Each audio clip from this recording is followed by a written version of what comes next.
అందరికీ నమస్కారం. మీడియా మిత్రులకి ఈరోజు ఉదయం నేను ఒక మ్యాటర్ చదివా. అదేంటంటే రాజేష్ మొన్నటి వరకు తెలుగుదేశం పార్టీ అధికార ప్రతినిధి, నాకు చక్కటి పరిచయం ఉన్న వ్యక్తి. ఆ మధ్యన కొన్ని ఇష్యూస్ జరుగుతున్నప్పుడు ఒకసారి మాట్లాడాలి అని అంటే వెల్కమ్ చేశాను. తర్వాత మరి ఆయన చాలా బిజీగా ఉన్నందువల్ల ఎందువల్ల కలవలేదు. కానీ సడన్గా నిన్న ఈరోజు ఉదయం ఒక మ్యాటర్ చదివా వాకింగ్కి వెళ్ళే ముందు. సరే ఏముంది,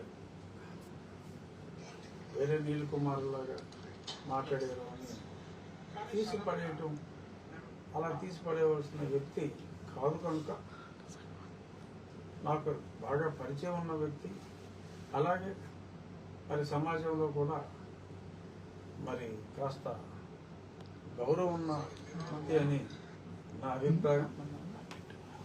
సో ఆ అభిప్రాయంతో మరి సమాధానం దాంట్లో నిజం ఉంది అని కూడా చాలామంది అనుకునే అవకాశం ఉంది. కొంతమంది అతనితో ఎవరైనా చెప్పించారా అని కూడా అనుకునే అవకాశం ఉంది. ఎస్, నేను కూడా అలా అనుకునే అవకాశం లేదు అని త్రోసిపుచ్చలేం. ఒకసారి మరి కొన్ని ప్రశ్నలు, సుమారు 11 ప్రశ్నలు ఆయన అడిగారు రాజేష్ గారు. సో ఆ 11 ప్రశ్నలకి సమాధానం చెప్పటం నా బాధ్యతగా భావించి, అంటే ప్రతి కోన్కేస్గా గొట్టంగాడు అడిగిన వాటికి నేను చెప్పను, కానీ ఒక బాధ్యత గల అధికార ప్రతినిధిగా మొన్నటి వరకు బాధ్యతలు నిర్వహించిన వ్యక్తి అది రేపు మాకు ఇలాంటి ప్రశ్నలు వేస్తే మరిన్ని గొప్ప బాధ్యతలు కూడా అతనికి ఇచ్చే అవకాశం కూడా ఉండొచ్చు.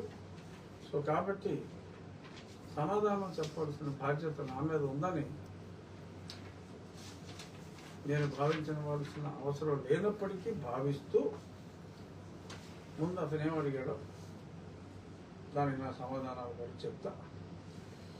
స్టార్టింగ్, సింపులార్ గారు గతంలో వైసీపీ ఎంపీ, ఆయన్ని నియోజకవర్గానికే కాదు రాష్ట్రంలో అడుగు పెట్టనివ్వలేదు జగన్. Yes, correct. అంతేకాదు వైసీపీ వాళ్ళు ఆయన్ని వేలాడదీసి కొట్టి చంపాలని చూశారు, నీచంగా తిట్టారు. ఇది ఎస్, వేలాడదీయలేదు, బట్ పడుకోబెట్టి కాలు కట్టి చేతులు పట్టుకొని కొట్టారు, నీచంగా తిట్టారు, కరెక్టే. అయితే ఇప్పుడు ట్రిపుల్ గారు టీడీపీ ఎమ్మెల్యేగా గెలిచారు, ఇది నిజమే రాశారు. డిప్యూటీ స్పీకర్ అయ్యారు, ఎస్, ఇది నిజమే. ఇక్కడి నుంచి మొదలైనండి. ఇప్పటి వరకు ట్రిపుల్ గారు జగన్ గారిని ఒక్క మాట అనలేదు, ఎందుకని? అర్థమైందా బాబు? విన్నారా? ఇప్పటి వరకు ట్రిపుల్ గారు జగన్ గారిని ఒక్క మాట అనలేదు, ఎందుకని? సో ఇక్కడ మనం చర్చించవలసింది, ఇప్పుడు జగన్ గారు ఎవరు? జగన్మోహన్ రెడ్డి గారు ముఖ్యమంత్రిగా ఉన్నప్పుడు ఆయన చేసిన రుణాల గురించి కానీ, ఆయన చేసిన దారుణాల గురించి కానీ, దారుణాలు అన్నీ నేను ఈ సోకాల్డ్ వ్యక్తులు ఎవరో కూడా కూర్చున్నప్పుడు 4 సంవత్సరాలు, అంటే 2020 ఏప్రిల్ నుంచి స్ట్రాంగ్గా మొదలుపెట్టారు. దాని ముందు సన్నగా భాష గురించో దేవాలయం గురించో మాట్లాడినప్పుడు వాళ్ళు నొచ్చుకున్నారు, నన్ను డిస్క్వాలిఫై చేయాలని ఏప్రిల్లో లేఖ రాశారు. ఆ తర్వాత నేను రచ్చబండ రూపంలో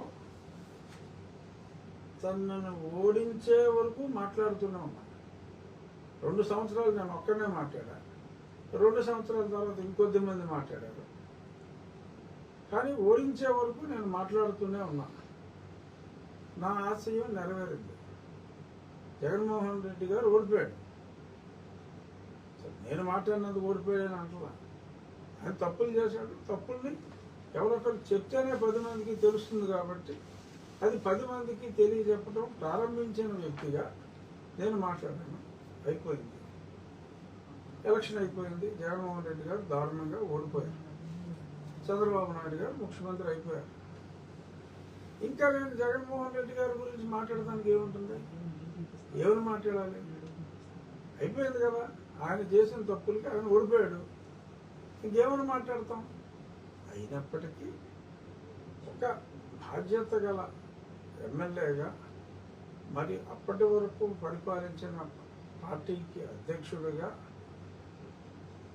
ఏకైక ప్రతిపక్ష పార్టీ హోదా లేనప్పటికీ రాకపోతే డిస్క్వాలిఫై అయ్యే ప్రమాదం ఉంది కాబట్టి కంపల్సరీగా ప్రజాస్వామ్య విలువల కోసమైనా రావాలి. రాకపోతే రూల్స్ ప్రకారం ఇన్ని రోజులు దాటితే పదవి పోతుంది అని చెప్పా. చాలా స్పష్టంగా చెప్పా. నా కేసు ఉంది. రేపు నా పుట్టినరోజు, రేపుకి 5 సంవత్సరాలు అవుతుంది. ఆ కేసులో జగన్మోహన్ రెడ్డి గారు 3వ ముద్దాయిగా ఉన్నారు. 1వ ముద్దాయిని ఇప్పుడు దాకా ఒకసారి ఏదో పిలవకపోతే మరీ ఎబ్బెట్టుగా ఉంటుంది అన్నట్టుగా 2-3 గంటలు మాట్లాడి పంపేశారు. రాయలుగా వచ్చి రాయలుగా వెళ్ళిపోయాడు. 2వ అసలు పిలవలేదు, 3వ పిలవలేదు. వచ్చేవాళ్ళ వల్ల అరెస్ట్ చేశారు. సో ఆ నత్తనడక నేను ఎన్నోసార్లు ప్రశ్నించా. మీ మీడియా ముందే ప్రశ్నించా. ఏం చేస్తున్నారు? నా కస్టోడియల్ టార్చర్ కేసుని నేను వదిలేలా. జగన్మోహన్ రెడ్డి, సునీల్ కుమార్ వీళ్ళు ఉన్నారు అందులో. అది నేను వదలకుండా పట్టుమొదలని విక్రమార్కుల్లాగా అడుగుతూనే ఉన్నా, రోధిస్తూనే ఉన్నా. అది నత్తనడక సాగుతూనే ఉంది. నేనే ఆ కేసు విత్డ్రా చేసుకోవాలా?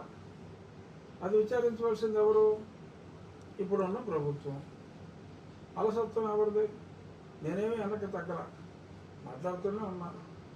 బట్ జగన్మోహన్ రెడ్డి గారు గతంలో తప్పు చేశాడు అని చెప్పి ఇప్పుడు నేను మాట్లాడటానికి అర్థం ఉండాలి కదా. నేను ఉప సభాపతి స్థానంలో ఉన్నా.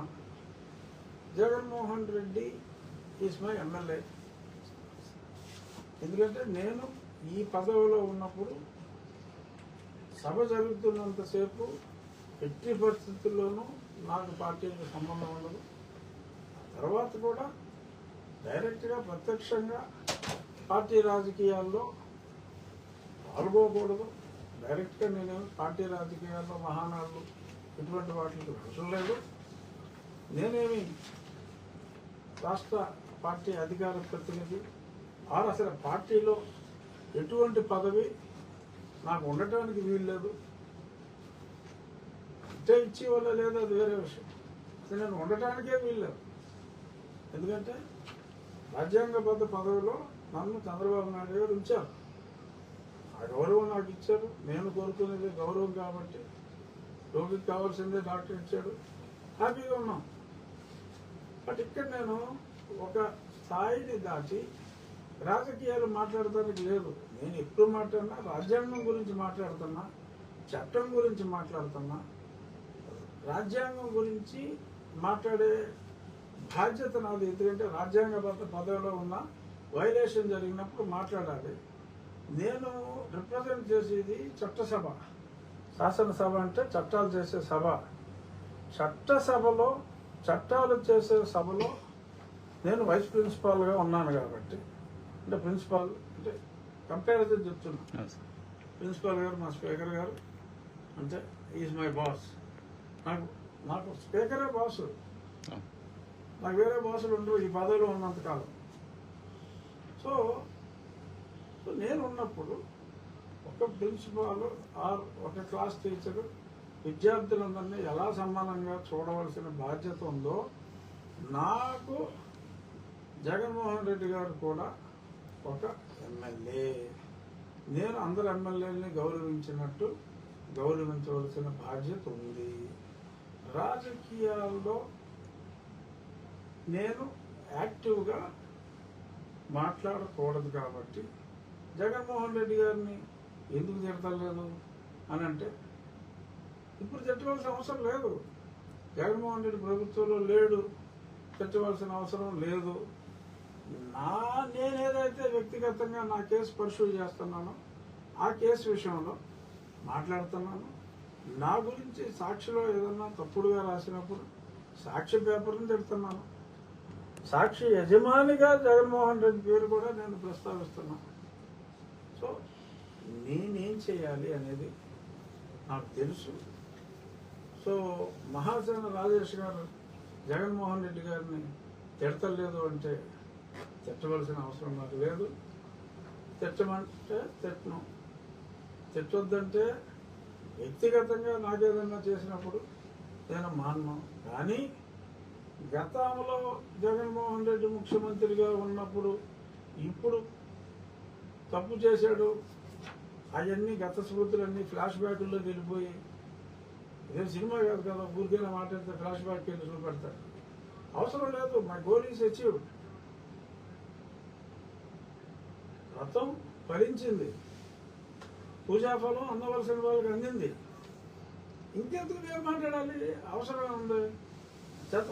ఇంటికి ఎంత స్పష్టంగా చెప్తున్నానంటే అతనే మాట్లాడితే అతనికి సమాధానం, ఎవరైనా మాట్లాడింది ఉంటే వాళ్ళకి సమాధానం చెప్పవలసిన బాధ్యత నాకు ఉంది కదా. సో అది క్లియర్ అయిపోయిందా? ఒక్క మాట అనలేదు ఎందుకని క్లియర్ అయింది కదా.